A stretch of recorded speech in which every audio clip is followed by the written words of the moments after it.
Aloha guys, today it's about how to release entities, how to help passed away people's spirits to go home, and yeah, also if they're in you or occupying your body, how to release them. It doesn't mean they're bad. I'm Aurena Agatifola, I'm a psychic, I'm a healer, seer, multidimensional being, I'm a star seed. So I'm going to teach and help you today how you can do it yourself, because most of the people out there are very empath, psychic, and being mediums. Mediumship is meaning you're being able to see passed away people, and you can feel them, maybe see them, and if you can, so please help them. I know it took me once a year. I was so scared of them till I found out actually they're so funny and so nice and actually hilarious. It's just that they need help. All of us who are in the darkness wants to see the light, and the ones who are in the darkness have forgotten who they are. And so many people, because of religion, are scared to die, and then they don't want to pass and go over the bridge and go home. So here's the very first step. If you know there's someone in a dying process, or you know in the family there's a passed away person who is physically gone but the spirit is still there and around, you can always light a candle. That's the very first thing I do, and open the windows, okay? And then you guide them, and you visualize either a guide, an angel, out of the pure light and love, and you ask their own, like everyone has an angel, a own angel, protection angel, right? And I don't know how to say in English, but everyone has their own unique angel who protects you, your own spirit guide. So you call them, who's connected to that person, who's supposed to go to the other side. It's just changing the rooms. I always say it's sad for the people who left behind, but not sad for the people who move on. And there's so many events, cultural events like Halloween, Diwali. We have Allerheiligen in Germany. So they all light candles and bring and help the spirits back home. This is in every culture, you'll find that. So please light a candle, visualize the light, which comes from the heart, which is pure, which is unique from love.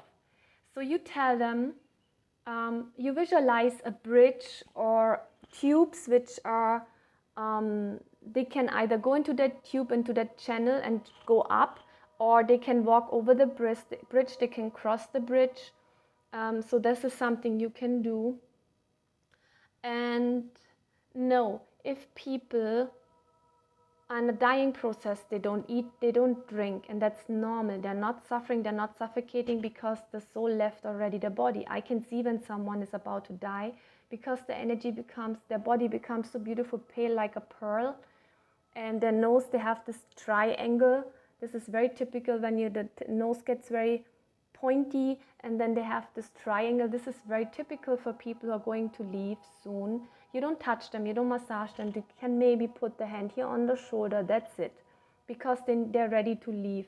And sometimes they leave when the most dearest person is leaving the room. And don't be upset about it, it's otherwise, because you have such a strong bond, they would not be able to leave if you would be around, okay? So my dad did that. He was talking to me and all fine, and on the way for an x-ray, he just left his body. And when I saw the rain and the rainbows, I knew he's all fine, but I was like, why would he do that? But we were so close to each other, right? So what you do is you visualize the bridge or the channel, like the tube, and then you say, you're not alive. Always 3 times manifestation, body, mind, and soul. You say, you're not alive, you don't have a body, you can go home to the place where you're loved, where your true family is. They're welcoming you, please go home, you're free, there is no sin. Many spirits, many people in the dying process are scared to die, and they're sticking around because they're scared to go to hell, because church or whatever culture, religion was saying, if they smoke or if they lie, they will go to hell.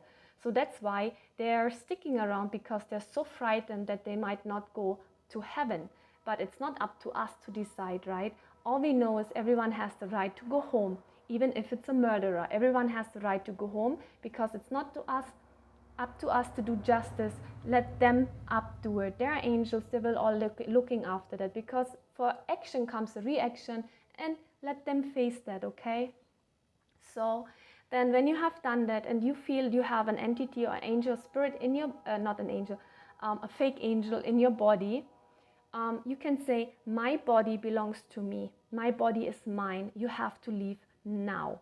And you say that 3 times, and you will feel a big shift, because we have a free will.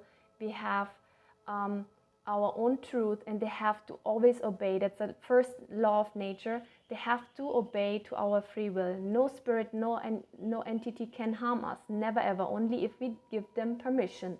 And that can be, that's the second thing or third thing, which we have spoken or unspoken agreements or contracts with spirit entities or passed away people. So that means you can release those contracts and say, I hereby declare and release all spoken or unspoken, conscious or unconsciously, contracts, vows, spells, agreements, promises, beliefs, whatever it is, copies, backups, which are in my system in this life, in past lives, in the ancestral lineage, in this dimension, in other realities or planets. It's all included, and I'm releasing this right now. I'm breaking the contract for my highest good, because I love myself and I deserve the best. And whatever promise I made at this point of time, even if it's a marriage or whatsoever, a promise on the deathbeds or whatsoever, I'm allowed to break it, to release it, to annul it, because at that point of time it was right, but at this point of time now in my life, it's not in alignment with my highest good anymore. And for the good of myself and all, because of pure love within myself and all, I'm releasing this contract right now because of my free will. Thank you. And then you breathe in and out, and of course you can add and write something to it, whatever you want. And you just release it, breathe in and out, and you might yawn, you might feel better. You can smudge yourself with sage. If there's a spirit around, you get an evil, stinky smell, you can smudge your place, very important. Use salt ball with water, put it under your bed or in your room. You can apply aroma oils on your own body. How do you know you have it in your body? It's when you all of a sudden get pain. Some people, when they're spirits and they're in you, connected with you, in your aura or in your body, it's like when you start having the pain what that passed away person had, okay? So it's actually not your sickness, it's their sickness. So, and you can always ask for help from the guides. They will come and take them on their hand and leave. Make sure that when they're gone, to close the gate. There's a gate which goes to the other realm. I'm just thinking, I don't know any books in English, but we have in Germany some amazing books which are kind of a prayer, not attached to religion, and they help you to release spirits. So make it always very strong, very clear, very honest, very straight, but don't shout at them. I mean, who wants to be yelled at? If someone does something wrong, I mean, we all do mistakes, right? They're not bad. Even a demon is not bad. They have forgotten who they are. So we are here to help them, to heal, and remember them that we're all made from love, that we're all coming from one source, and that we are all reminded of that we are pure love and pure light, right? There is light in the darkness, and there is darkness in the light. And sometimes the darkness is pure light, but we can't see the light because it's so high vibrational that for us it's the darkness. Okay, so I really hope it did help you how to release entities or passed away people. I'm just thinking if, I think that's for now, that should be it. That's most important. Yeah, one more thing. If you are able to talk to spirits and they need help, please help them. But if you need time, it's just visualize you being a doctor. A doctor has his own room where he receives one patient at a time. So all the other patients have to wait outside in the waiting hall. And those patients have to wait again if there is a time to come into the clinic, right? So spirits have the same thing. They can only come to you and they have to wait in the waiting hall till you give them permission to talk to them. But make sure, like what I do, if there are millions of places where there are so many passed away souls, like tsunami in Sri Lanka, or in Germany we had the war, then I just put those light pillows and they just go up and being released and healed. On Halloween, there's so many around and they're so grateful to be healed and go home.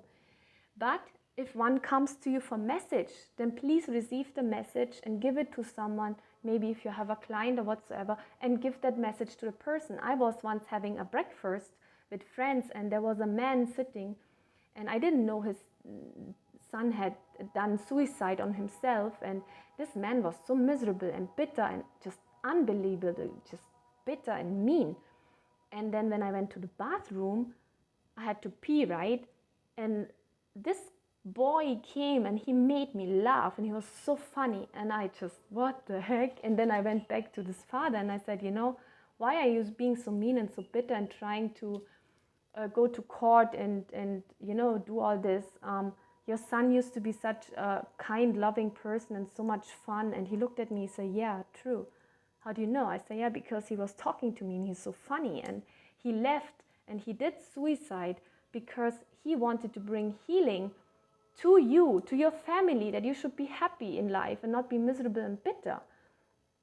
And he looked at me and he really had to digest what I said, and even I had to digest what I said.